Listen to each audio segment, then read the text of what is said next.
Allah juga berfirman dalam surah Al-Anfal ayat 60. Allah mengatakan wa'iddu lahum mastata'tum min quwwah. Dan persiapkanlah olehmu apa-apa yang kamu mampu. Ya, untuk apa? Untuk menghadapi mereka, untuk menghadapi orang-orang kafir, untuk menghadapi orang-orang yang zalim, untuk menghadapi para musuh-musuh Allah. Mastata'tum min quwwah. Apa yang kamu mampu? Yang kamu mampu itu bukan mampunya orang malas, bukan mampunya orang yang memiliki penyakit hati, tapi kemampuan yang dimiliki oleh orang-orang yang memiliki keteguhan iman. Jadi kemampuan yang betul-betul dikerahkan semua potensi yang dimilikinya dengan bermujahadah. Bukan berarti ya sudah, saya berbuat sudah sebaik-baiknya. Dulu para sahabat Nabi ketika dia beramal soleh, dia menganggap amal solehnya itu tidak diterima oleh Allah. Dia menganggap amal solehnya itu remeh, sangat remeh sekali. Dan dia melihat dosa yang kecil itu seperti bukit yang tinggi.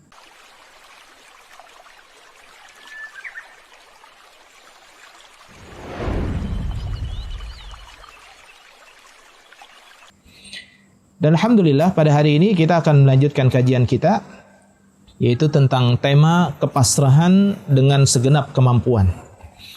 Kita mengenal bahwa kehidupan kita sebagai seorang hamba Allah itu banyak mengalami berbagai macam hal yang kadang kita suka dan kadang kita tidak suka. Ada sesuatu yang kita ridhoi kejadian tersebut, dan ada juga yang kita tidak meridhoinya. Ada yang kita dengan rela, kemudian ada juga yang kita tidak rela dengannya. Maka dalam hal ini, ada dua hal besar yang harus kita bahas. Yang pertama tentang makna kepasrahan yang sebenarnya bagi seorang muslim. Dan yang kedua, yang dimaksud dengan mujahadah, yakni sesuai dengan segenap kemampuan yang dimiliki oleh seorang hamba. Karena ada pasrah yang salah. Pasrah yang salah itu seseorang yang menyerahkan semuanya tanpa menjalankan sebab-sebab usaha. Dan ini adalah sebuah kesalahan besar dalam tawakal, kesalahan besar dalam kepasrahan. Al-Imam Malik, ya, suatu ketika ada seseorang yang dia mengatakan, saya cukup berdiam diri di masjid, saya cukup berdiam diri di rumah. Nanti Allah Subhanahu wa taala akan mendatangkan kepada saya rizkinya. Ya. Maka kata Imam Malik, ini adalah ucapan-ucapan yang bodoh. Ucapan-ucapan yang bodoh. Karena sebagaimana sabda Nabi SAW, sesungguhnya Allah Subhanahu wa taala akan memberikan rizki kebaikan kepada seorang hamba itu karena ada daripada sebab usaha yang mereka lakukan. Seperti contoh dalam urusan tawakal. Karena kepasrahan di sini ada di dalamnya terdapat kepasrahan, di dalamnya terdapat khudu, di dalamnya terdapat khusu, di dalamnya juga terdapat ketaatan, di dalamnya terdapat ketundukan kepada Allah Subhanahu wa taala, ya. Jadi yang pertama kita lihat bagaimana Allah Subhanahu wa taala dan Rasulnya menggandengkan tawakal itu dengan sebab-sebab yang harus dia jalankan. Seperti seekor burung. Rasulullah SAW beliau bersabda, ini diriwayatkan dari Umar bin Khattab, ya, "Lau kuntum tatawakkaluna 'ala Allah." Kalau seandainya kalian itu bertawakal kepada Allah, haqqun tawakkulih, dengan sebenar-benarnya tawakal, yakni dia memahami tentang kaidah-kaidah utama dalam tawakal. Jadi kaidah yang paling penting dalam tawakal bukan seseorang menyerahkan semuanya kepada Allah Subhanahu wa taala dengan menyandarkan misalkan dengan hadis ketika seseorang itu ditiupkan ruh di dalam rahim ibu, dalam hadis dari Imam Bukhari dan Muslim, ketika ditiupkan ruh di dalam rahim seorang ibu, maka ditetapkan baginya bikatbi rizkihi wa amalihi, ya, wa ajalihi wa saqiyun aw sa'id. Jadi ditetapkan juga di dalam rahim itu tentang apakah dia baik ataukah dia buruk. Begitu juga apabila Allah Subhanahu wa taala sudah menetapkan seseorang itu menjadi ahli surga, maka Allah Subhanahu wa taala akan berikan kepadanya jalan menuju surga walaupun dia beramal dengan amalan ahli neraka di awalnya. Kemudian dia beramal dengan amalan ahli surga dan dia masuk dalam surga. Begitu pula orang yang sudah Allah tetapkan baginya masuk dalam neraka semenjak dia berada di dalam rahim ibu, ya. Maka kemudian dia beramal dengan amalan ahli surga sampai jarak antara dirinya dengan kematian itu sudah semakin dekat, fayamalu bi amalin ahlin nari fayadkhulaha, maka kemudian dia beramal dengan amalan ahli neraka dan dia masuk ke dalamnya. Ini maksud dengan hadis ini, kata para ulama, ya, maksudnya ada seorang yang beramal dengan amalan ahli surga, tetapi di dalamnya tidak terdapat keikhlasan dan di dalamnya terdapat keburukan-keburukan dalam hal niat dan juga keburukan-keburukan dirinya. Ya, maka wajar ketika dia beramal, misalkan karena manusia, ketika dia beramal karena ingin dipuji. Ada dalam sebuah hadis riwayat Imam Bukhari, yang mana ada seseorang yang dikatakan oleh Nabi SAW dia adalah ahli neraka. Tetapi dia adalah orang yang suka mengikut perang di dalam Islam. Dia ikut perang. Sampai seorang sahabat, ya, kalau tidak salah adalah Auf bin Malik, dia bertanya kepada Nabi, "Ya Rasulullah, orang ini memiliki amalan yang sangat bagus. Bagaimana mungkin dia menjadi ahli neraka?" Kata Nabi, dia ahli neraka. Maka kemudian dilihat oleh Auf bin Malik dalam satu peperangan, kemudian dia mati. Dan matinya itu dalam kondisi dia membunuh dirinya. Dia terluka, ketika terluka, kemudian dia menghunuskan pedang di depan dadanya dan kemudian dia membunuh dirinya. Dia tidak kuat dengan rasa sakit. Atau mungkin ada niatan-niatan yang lain. Maka ketika beramal saleh tidak diniatkan karena Allah Subhanahu wa taala dengan amalan-amalan ahli surga, ya. Kemudian dia akhirnya beramal dengan amalan-amalan ahli neraka karena memang di dalamnya dia kecewa, ya, dia tidak mau beriman dengan benar, ya, tidak beribadah di atas ilmu, tidak ada keikhlasan di dalamnya. Dan saya pernah ceritakan ada seorang ulama besar, ya, Muhammad al-Asal. Itu adalah Muhammad al-Asimi, ya, seorang ulama besar. Dan kitab-kitabnya itu dijadikan sebagai rujukan di Timur Tengah. Tapi dia mati dalam kondisi tidak percaya tentang adanya Allah Subhanahu wa taala, yakni ateis. Tetapi orang yang sudah Allah tetapkan baginya untuk masuk ke dalam surga, dia beramal dengan amalan ahli neraka, dia berbuat dosa, kemudian dia beristighfar, meminta ampun kepada Allah, kemudian dia beramal dengan amalan ahli surga dan dia masuk ke dalam surga. Hadis ini bukan menjadi dasar kemalasan seseorang. Kalau sudah ditetapkan oleh Allah ahli neraka, kenapa kita susah-susah lagi beramal saleh? Padahal kata Nabi SAW, badiru bil a'mali fitanan ka qit'il laili muzlim. Hendaklah kita itu beramal saleh dengan cepat. Jadi dulu para sahabat Nabi radhiyallahu taala anhu, ketika dia mendengar satu amalan yang mendekatkan diri kepada Allah, lebih cepat mereka melakukan kebaikan daripada angin yang bertiup. Jadi sebelum angin bertiup, para sahabat, kata Ibnu Mas'ud, itu lebih cepat melakukan kebaikan. Karena kenapa? Ketika ada kebaikan di depan mata kita, ada kebaikan yang dihadirkan di depan kita, ada juga syaitan yang membuat kita menjadi mengundur-undur kebaikan, menunda-nunda kebaikan. Dan pada akhirnya, kata Nabi SAW, yusbihu rajulun mu'minan wa yumsi kafiran. Akan banyak hal yang terjadi, seseorang yang paginya beriman kepada Allah, sorenya kafir. Dia melewati masa siangnya, masa terangnya, yang dia mampu melihat semua dengan matanya, kemudian dia menjadi kafir. Dia tergoda dengan urusan-urusan duniawi. Begitu pula, kata Nabi SAW, wa yumsi mu'minan wa yusbihu kafiran. Dia ketika sorenya beriman kepada Allah, tetapi paginya dalam keadaan kafir. Dia melewati masa malamnya penuh dengan kegelapan. Yakni terkena fitnah syahwat duniawi dan terkena fitnah syubhat. Sebagaimana dijelaskan oleh Imam Ibnu Qayyim al-Jauzi rahimahullahu ta'ala. Taib. Maka saudaraku yang dirahmati oleh Allah Subhanahu wa ta'ala, ya, bahwa kepasrahan seseorang kepada Allah Subhanahu wa ta'ala bukan berarti dia meninggalkan sebab. Kalau saya sudah menjadi ahli neraka, ya sudahlah. Kenapa saya harus beramal dengan amalan ahli surga? Siapa yang mengetahui tentang kedudukan dirinya?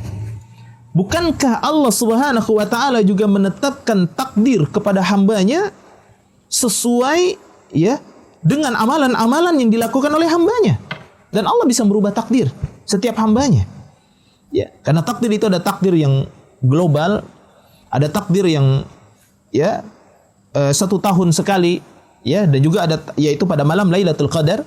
Kemudian ada juga takdir yang 1 minggu sekali, diangkatnya amalan-amalan ini oleh Allah Subhanahu wa taala, oleh para malaikat kepada Allah, ya. Maka dalam hal kepasrahan, seorang hamba harus memasrahkan segalanya kepada Allah. Yang pertama yaitu kepasrahan, ketundukan, kepasrahan seorang hamba terhadap qadaya, ketetapan dari Allah Subhanahu wa taala. Seorang mukmin di dalam surah, ya, Allah Subhanahu wa taala berfirman, "Ma kana lil mu'minin wala mu'minatin idza qadallahu wa rasuluhu amran ay yakuna lahumul khiyarah." Ya. Tidak pantas dalam surat Al-Ahzab, ya, ayat 36, tidak pantas bagi seorang mukmin laki-laki dan mukmin perempuan apabila Allah Subhanahu wa taala sudah menetapkan kepadanya satu ketetapan dalam syariat. Ya. Satu ketetapan dalam syariat. Seorang wanita harus menutup auratnya dari ujung kepala sampai dengan ujung kakinya, sampai suara wanita adalah aurat. Kecuali, ya, dia membukanya kepada orang-orang yang berhak untuk melihatnya, mahramnya. Atau dia bersuara, atau dia menemui selain daripada mahramnya dengan kepentingan-kepentingan yang betul-betul dibenarkan dalam syariat. Bukan untuk hal-hal yang tidak penting. Karena banyak sekarang kita lihat wanita yang berbebas-bebas diri melakukan berbagai macam hal-hal yang dengannya tersingkap seluruh daripada perhiasan-perhiasan dirinya tanpa ada kepentingan yang disyariatkan. Membuka auratnya tanpa syariat yang benar. Ya, kemudian membuka suaranya tanpa syariat yang dibenarkan. Misalkan datang ke panggung-panggung karaoke, atau mungkin dia menyumbangkan suaranya di acara-acara, misalkan event-event besar, ya, suara-suara indahnya, kemudian dia keluarkan suara nyanyiannya, dimasukkan ke dalam media sosial, kemudian ditampakkan kecantikannya. Ini tidak bermanfaat. Malah justru ini bisa menjadi bentuk penolakan seorang wanita daripada syariat Allah. Jadi tidak ada ketundukan dan kepasrahan kepada syariat Allah Subhanahu wa taala, sehingga dia tergoda dengan syariat-syariat yang lain, dia tergoda dengan aneka perhiasan-perhiasan yang ada di dalamnya. Waliyadzubillah. Ini jangan sampai terjadi kepada wanita-wanita mukminah. Maka tidaklah pantas bagi mukmin laki-laki dan mukmin perempuan apabila Allah Subhanahu wa taala sudah menetapkan baginya satu ketetapan qadaya, ketetapan-ketetapan di dalam syariat, ayyakuna lahumul khiyaratu min amrihim. Mereka malah memilih urusan-urusan yang lain. Memilih urusan-urusan yang lain. Padahal mereka adalah seorang muslim, ya. Dan Allah Subhanahu wa taala, ya, menjelaskan kepada kita bahwa syariat likulli ummatin syir'atan wa minhajan, setiap umat itu ada syariat dan manhaj yang dijelaskan oleh Allah dan Rasulnya. Itu pasti akan membuka segala pintu-pintu kebaikan kepada seorang hamba. Syariat yang Allah turunkan, hukum yang Allah turunkan, berbagai macam kebaikan-kebaikan yang Allah turunkan melalui lisan Nabi SAW, ya, itu semuanya adalah merupakan jalan kemudahan bagi seorang hamba di dunia ini. Bagaimana tidak? Nabi SAW beliau menjelaskan, khairu dinukum yusra, khairu dinikum as-sir. Sebaik-baik urusan agama kalian adalah yang termudah untuk kita. Kita tidak melakukan hal-hal yang sulit. Karena di dalam Islam bukan hanya sekedar Allah memerintahkan kepada kita tentang perintah-perintah, tetapi Allah juga memberikan kepada kita berbagai macam solusi dan udzur-udzur. Dalam salat misalkan, ada seseorang apabila tidak bisa melakukan berdiri, maka dia bisa melakukan duduk, bisa berbaring. Apabila seseorang itu sedang dalam perjalanan, dia melakukan qasar. Apabila seseorang berada di dalam ketakutan, di dalam peperangan, dia bisa salat khauf dengan 1 rakaat. Atau ketika betul-betul rasa takut itu sudah memuncak kepada dirinya, sampai kalau dia bergerak melaksanakan salat, dia akan mati. Maka dia bisa menggunakan isyarah. Sebagaimana dilakukan oleh Atha ibnu Abi Rabah rahimahullahu taala dan Sa'id ibnu Jubair radhiyallahu taala anhu. Dilakukan oleh mereka di depan Al-Walid seorang khalifah, ya, dengan cara menggunakan isyarah.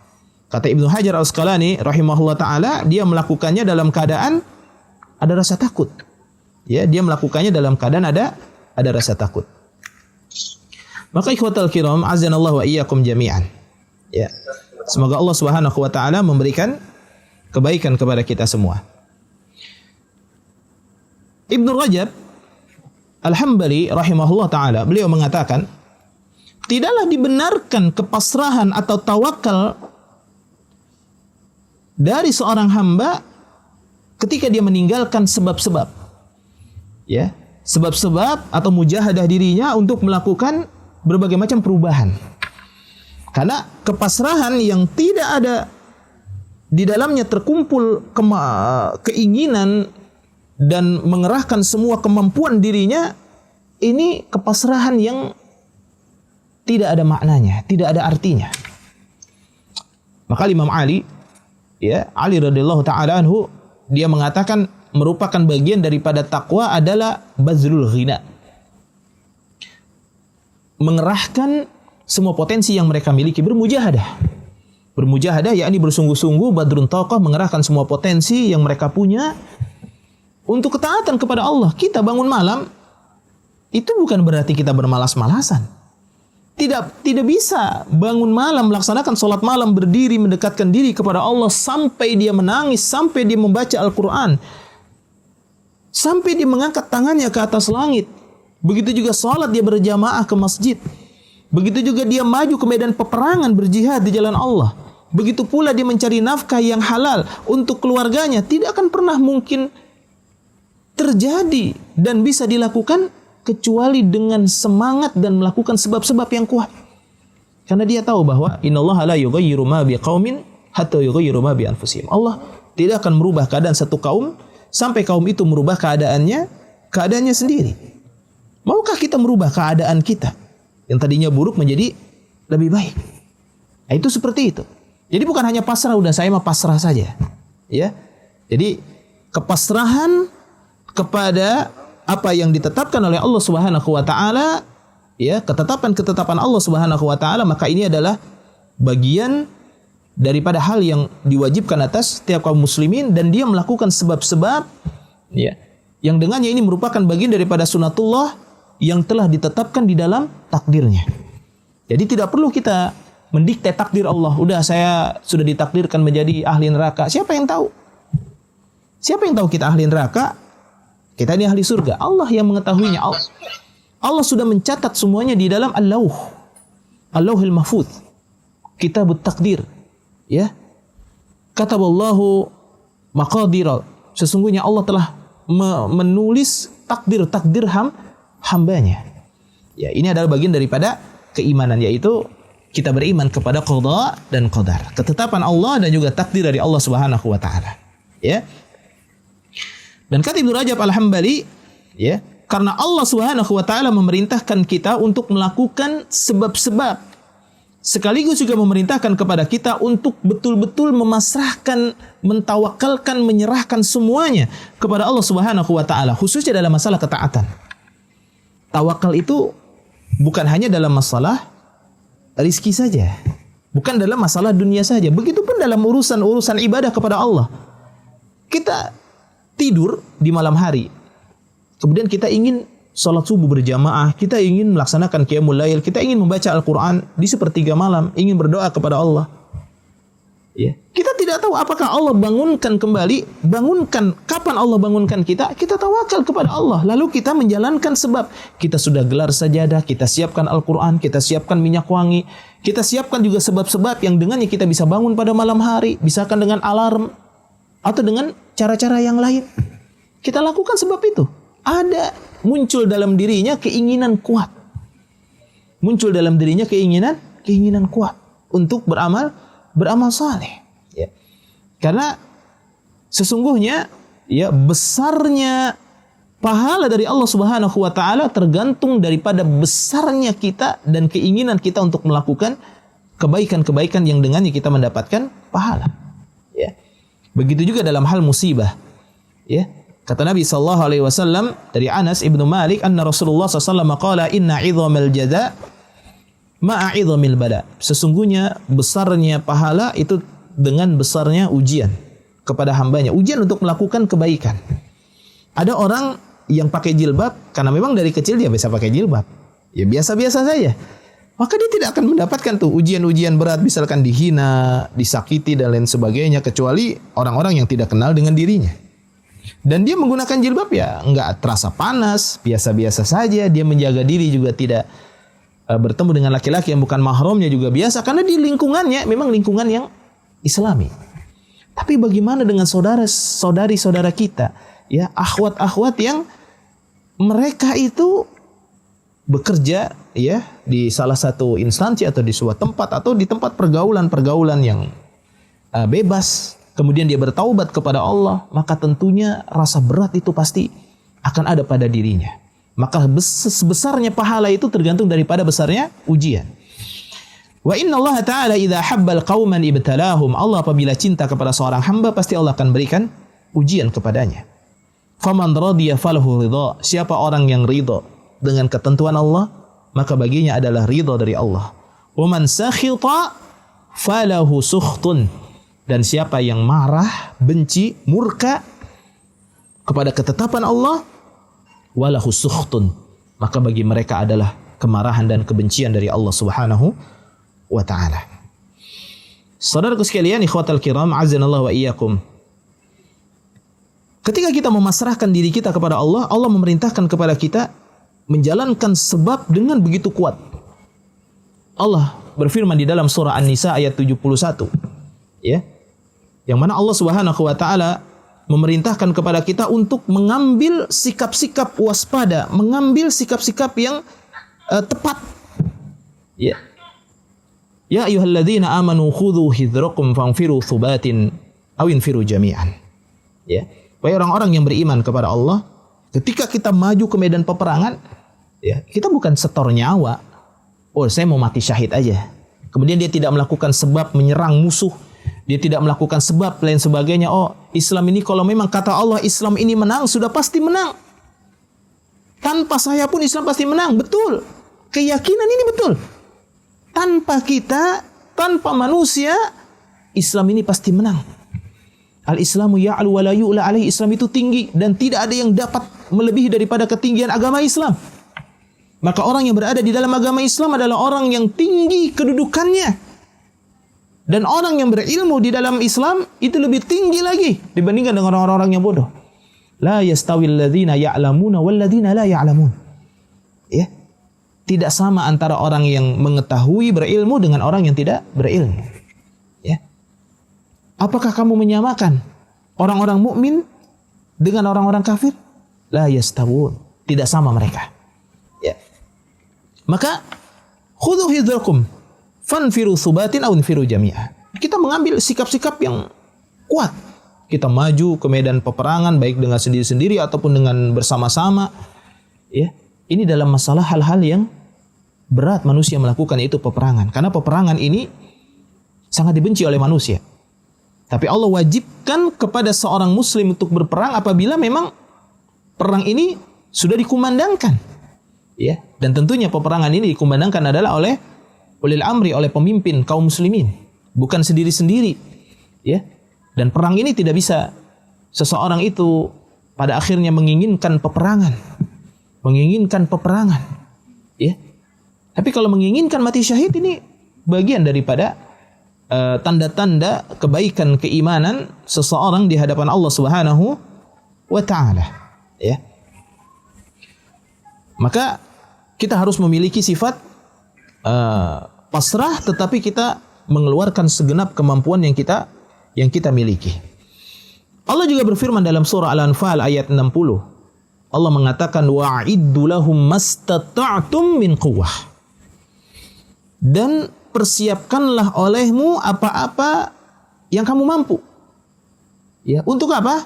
Untuk menghadapi mereka. Untuk menghadapi orang-orang kafir. Untuk menghadapi orang-orang yang zalim.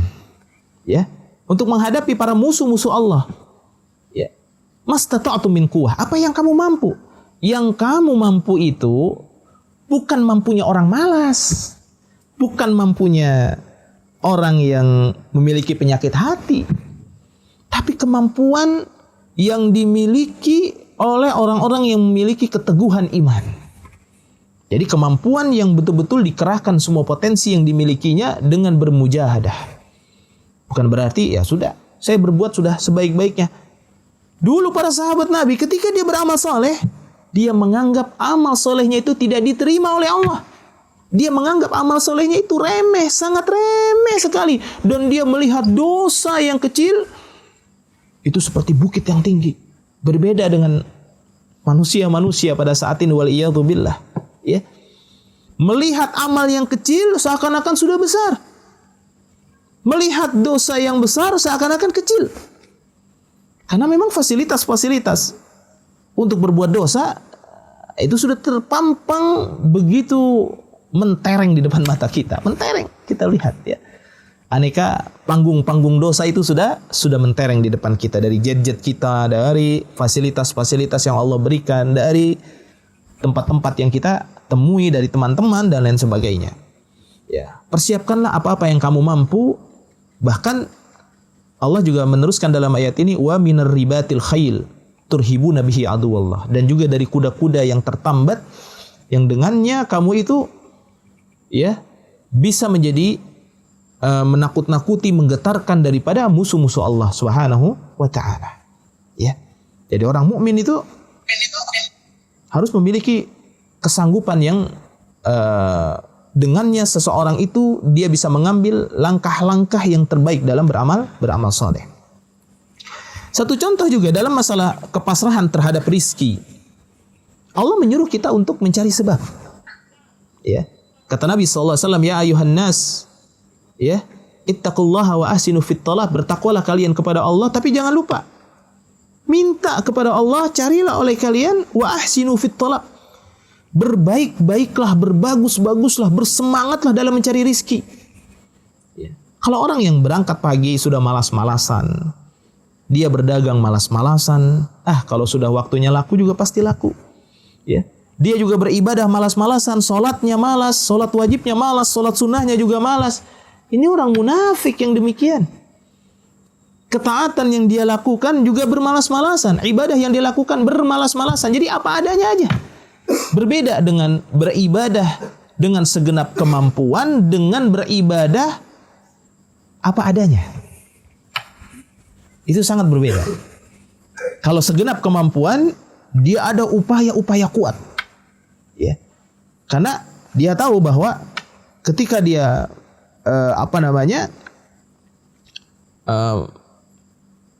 mengerahkan semua yang dia miliki, maka Allah akan menjadikan itu sebagai sebab Allah turunkan pertolongan kepada hambanya. Ya, dia yakin akan hal itu. Berbeda dengan orang yang ya sesuai kemampuan kita lah, Pak. Sesuai kemampuan tapi kemampuan orang malas. Ini tidak dibenarkan. Ini namanya pasrahnya orang-orang munafik. Ya sudah apa adanya, Pak. Ya, akhirnya dia minta dihargai.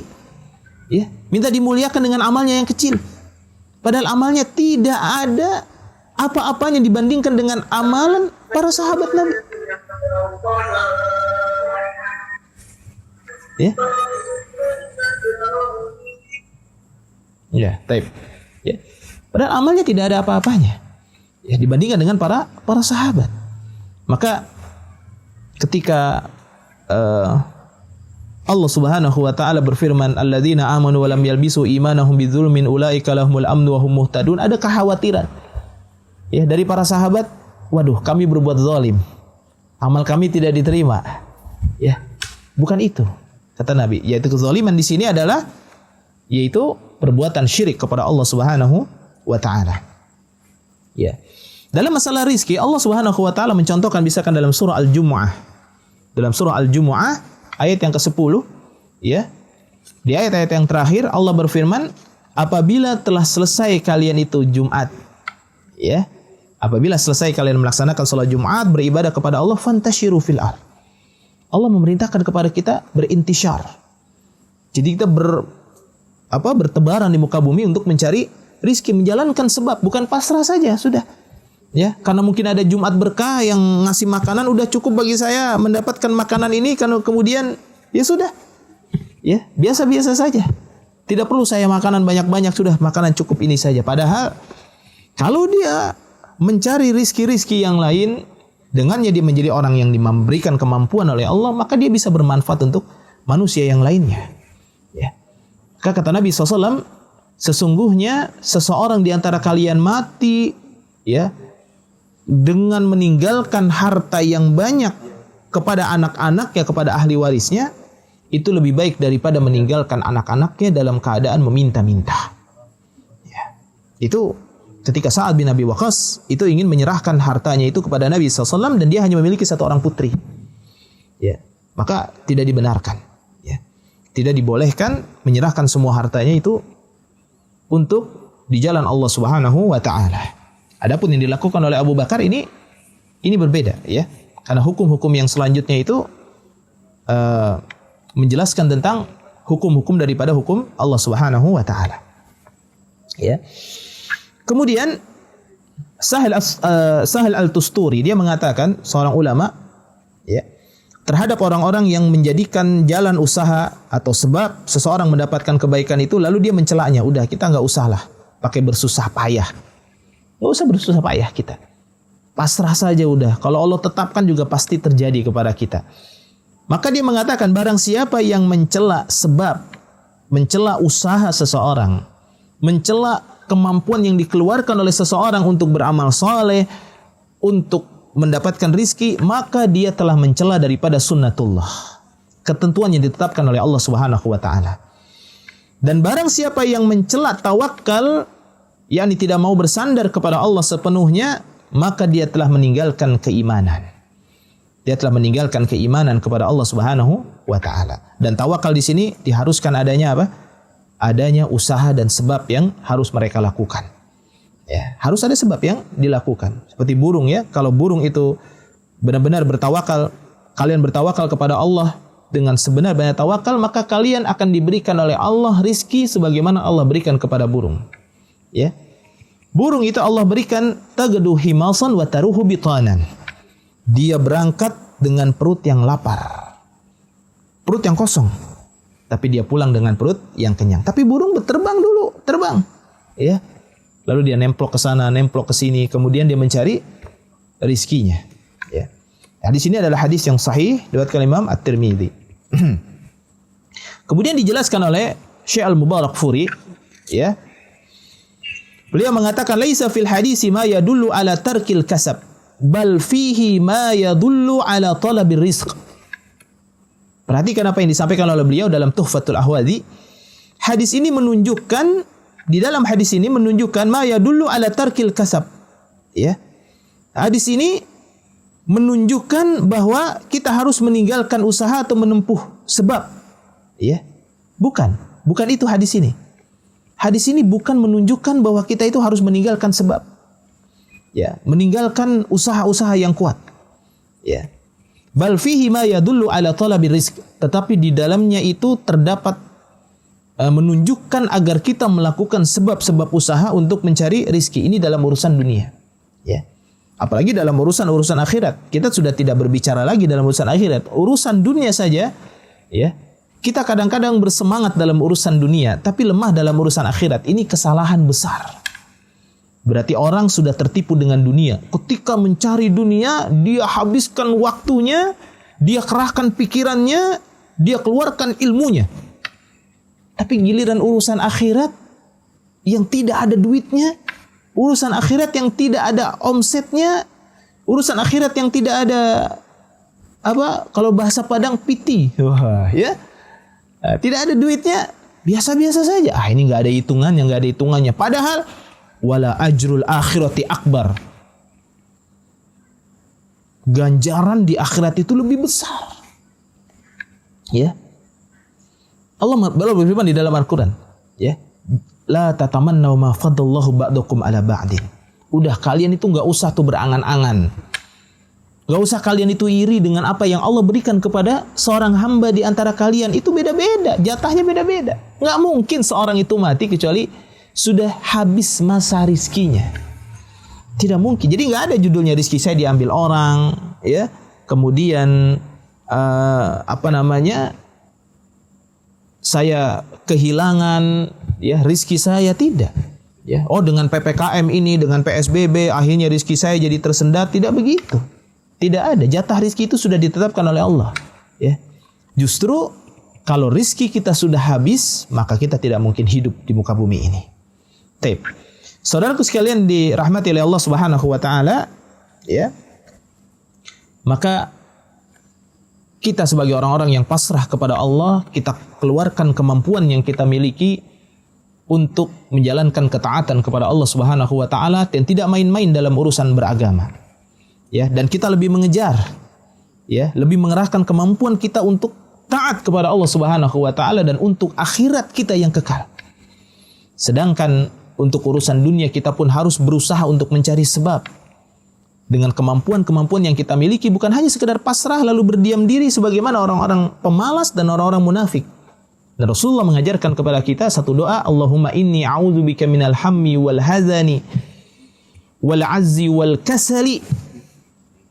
Ya Allah, aku berlindung kepadamu daripada ya sifat al-hammi wal hazan, ya sifat sedih, ya, dan juga sifat kebingungan, dan juga sifat daripada terburu-buru, dan juga sifat pemalas. Ya, kita minta kepada Allah dijauhkan daripada sifat malas. Apalagi dalam urusan ibadah. Kalau orang munafik, kalau urusan ibadah pasti malas. Kalau urusan dunia pasti bersemangat. Waliyadzubillah. Ini jangan sampai ada di dalam diri kita. Yang ada nilai rupiahnya, yang ada nilai nominalnya, semangat. Kalau tidak ada nilai nominalnya, nggak semangat. Akhirnya dia lakukan bukan karena Allah Subhanahu wa ta'ala. Lalu apabila Allah memberikan kepada kita yang kedua, jadi tadi kepasrahan kepada syariat, dan yang kedua adalah kepasrahan kepada ketentuan Allah dalam takdir. Allah memberikan ujian dan musibah kepada setiap hambanya. Maka kita yakin bahwa ujian dan musibah yang Allah berikan kepada hambanya adalah merupakan cara Allah untuk meninggikan derajat kita. Ya, Allah ingin meninggikan derajat kita, Allah ingin merubah takdir kita, Allah ingin memberikan yang terbaik kepada kita. Maka Allah berikan ujian kepada kita. Maka jangan pernah mengeluh. Jangan pernah mengeluh kepada seorang manusia. Karena manusia yang kita mengeluh kepadanya, dia juga sedang mengeluhkan dirinya sendiri. Ya, dia sedang mengeluhkan dirinya sendiri juga. Dia sedang punya masalah, kita punya masalah, kita keluhkan kepada dia, dia juga punya masalah. Kecuali kepada orang-orang yang betul-betul dia berhak untuk mendengar daripada masalah-masalah kita. Ya, bahayanya kita menyampaikan masalah ini kepada orang, ya, menyampaikannya ubi, orang tersebut menyampaikan kepada orang lain sudah jadi kolak. Ya, ini bahaya. Makanya sampaikan masalah kita kepada orang-orang yang berhak. Lebih bagusnya lagi, sampaikan masalah kita kepada Allah. Nabi Yakub alaihissalam, beliau menghadapi kesedihan berupa kehilangan apa? Putranya. Sehingga ya, anak-anaknya yang lain itu mengira bahwa Nabi Yakub alaihissalam itu akan bertambah sakit dan bertambah sedih. Tapi justru yang terjadi tidak. Justru yang terjadi tidak. Karena dia menyerahkan semuanya kepada Allah Subhanahu wa ta'ala. Taib. Saudaraku sekalian dirahmati oleh Allah Tabaraka wa ta'ala. Ya, dan insyaallah alhamdulillah pada kesempatan kali ini, karena memang waktu sudah malam juga, dan alhamdulillah sepertinya sudah agak gerimis dan saya ini di luar ya.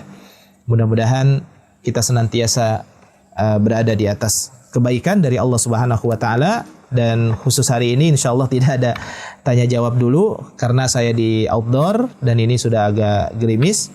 Ya, saya mohon maaf apabila ada kata-kata yang kurang berkenan. Hadanallahu wa iyyakum ajmain. Ya, barakallahu fikum jami'an. Subhanakallahumma bihamdika asyhadu an la ilaha illa anta astaghfiruka wa atubu ilaik. Jazakumullahu khairan katsir atas kehadirannya.